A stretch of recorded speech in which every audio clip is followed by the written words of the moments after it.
Hey guys, welcome on in. It is Monday, April 13th, and we're starting a great new week. I hope you guys had a fantastic Easter weekend and you're staying healthy and your families are staying healthy.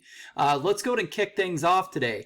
So you're going to see ReadWorks Monday, April 13th when you log into either the home page or the modules page. You're going to click on that.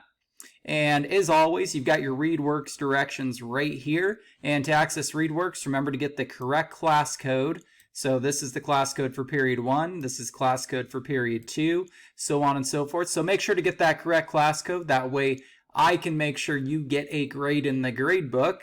And then you're going to click on the link, go to ReadWorks, and you're reading the Run Series number 5. Just reading questions and answers today. Now, outside of that, when you come back tomorrow, you're going to see right below here the rest of the lessons you need to do for the week. And every day is going to have a label. It's going to be labeled Monday, Tuesday, Wednesday, Thursday, Friday. So you know what's going on the rest of the week.